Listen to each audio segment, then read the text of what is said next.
okay. They're starting out. Welcome to Table Talk. We're here this week. Becca's going to be asking questions. Yay! And we're both well caffeinated this morning because it's been a very busy week, very busy weekend. It has been. Lots of ministry going on, and that's why we live on coffee sometimes. I love coffee. And it's all good, and it's Monday, and it's a beautiful day, so we decided to take you outside today as we talk about the weekend message. Lovely. And, yeah, being underdogs. So what's on your mind? Tell us. Well, I obviously didn't stay into the sermon a lot because I was with my son and my daughter, but I watched the sermon many times. Thankfully, we have technology, and I watched it a lot of times last night and this morning, just kind of chewing on what you said and trying to like wrap my mind around the importance of some of the things you said and how it relates to our church today. And I was really struck by how you described struggling as kind of like it's a normal thing. It's normal, it's okay, it's not bad. And I was thinking a lot of times in the Christian church, the American church in general, our faith and our personal struggles are kept inside, and they're so individualized, and it's our personal faith for Jesus and our personal this and our personal, and I feel like it's sometimes not made corporate. You know, our worship isn't corporate, and we aren't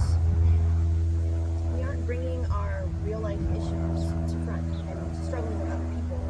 And what you said about the grace coming from those struggles, it reminds me of, John Wesley is obviously greatly influenced our tradition, and he talks about works of piety and works of mercy. So works of piety would be, reading your Bible, meditating, praying, and that's kind of done, personally. Very individually, yeah. Right, and so there's a component of our faith for that. So that's not a bad thing, but I feel like sometimes, when we read what his commentaries about works of piety, he said without works of mercy, grace, the piety is worthless.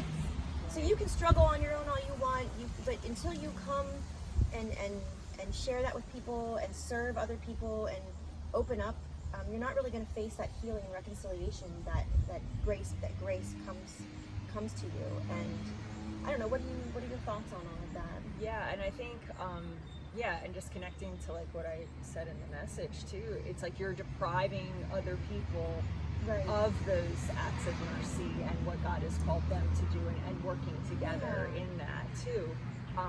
So there's a sense of like trying to keep everything together on your own when we're struggling, as the struggling underdog.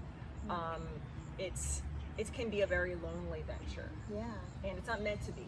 It's not meant to be. And that's why I think like Wesley talks about, like the power of the church community that's why we need church. And it's not necessarily a worship service. That's not church, or a building. That's not church, but it's the community, the people of God who are called together.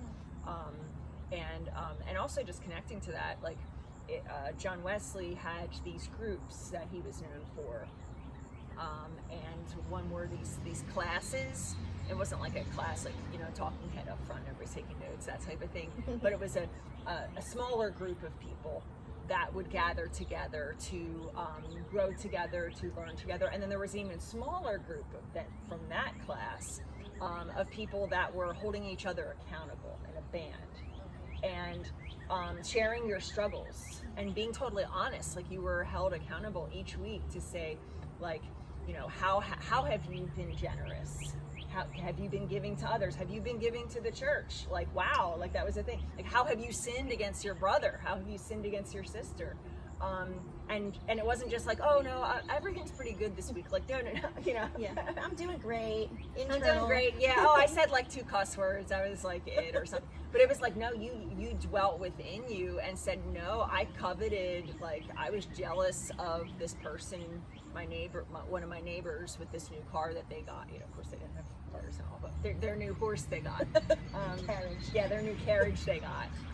Or I looked at this other person, with lust. Like, they were just very real about those struggles. But the purpose of that, the purpose was to share them knowing that God's grace was evident through that. And we miss that. We miss out on that Wesley sometimes. also talks about sanctification. You know, it's a really big thing of perfecting ourselves. Growing, yeah. I feel like we also really focus on like the sin and actually stumbling all the time. Like God, Jesus died and already conquered. You know, so we're always like, it's a struggle of like, oh no, I said a cuss word. Oh no, this. Well, we've already been redeemed. Right. You know, so I feel sometimes people, the sin is like it's like a demon inside you, like waiting to come out. You know, and some maybe Exorcist, maybe right? those acts of grace and the Exorcist, grace of acts and those acts of mercy are sometimes kind of releasing you from focusing on I'm being jealous, I'm coveting, I'm addicted to pornography.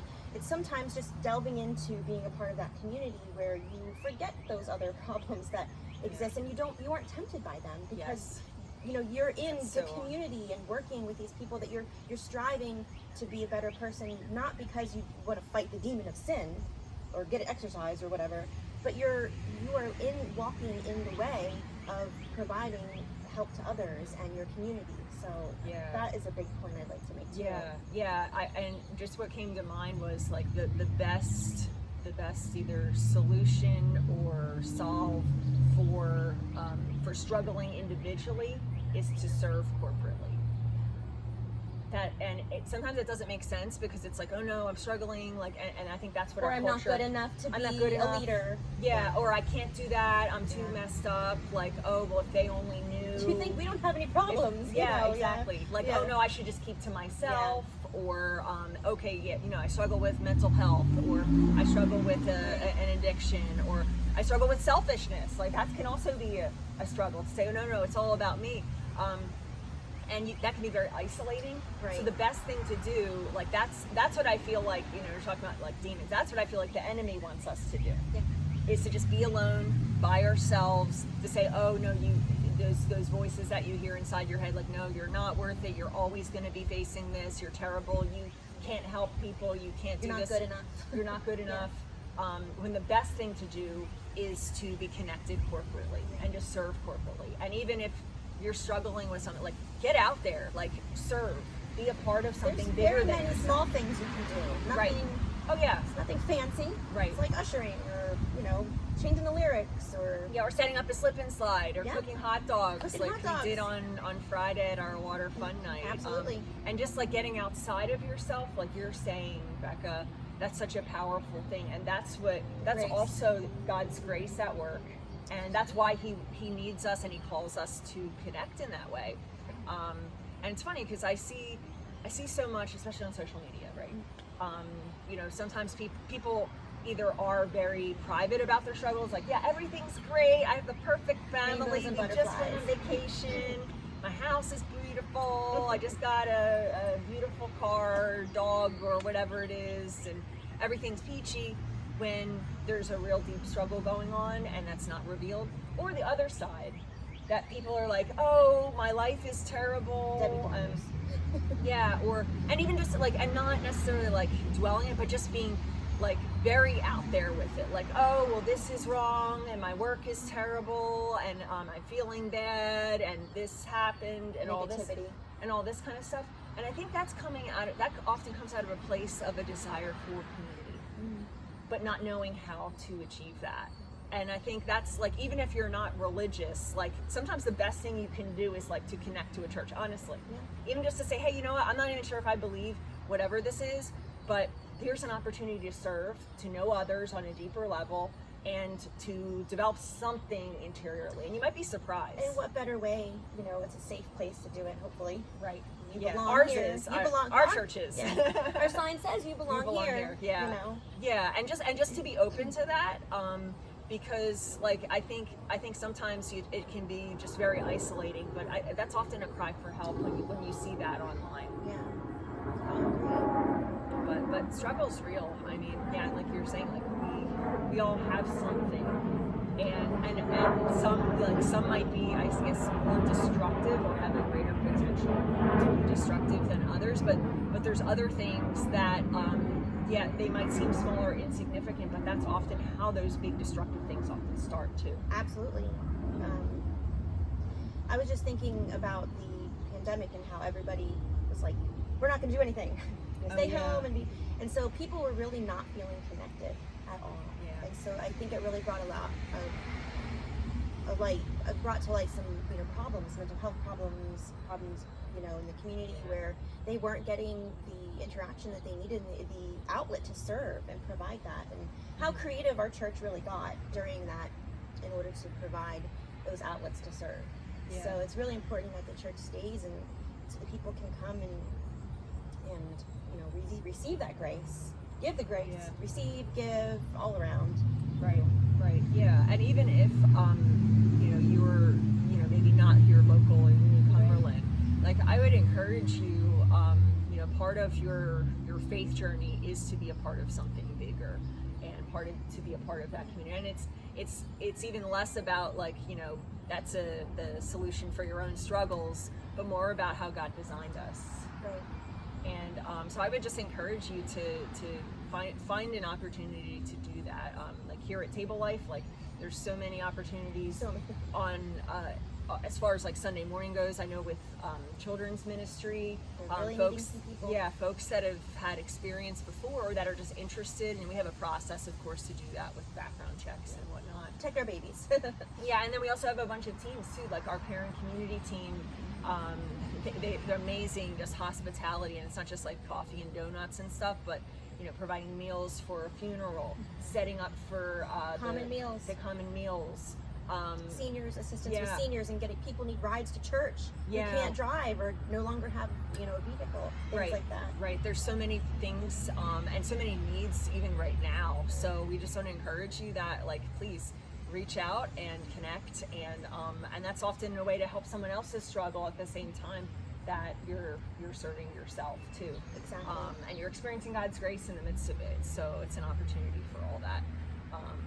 But I think it's encouraging because we serve a God who is a God of underdogs. Absolutely. And a God of grace, and a God who gets us even though we mess up a lot of times and don't know what we're doing, right? Sometimes not. That's it. Most of the time. Most of the time. Yeah.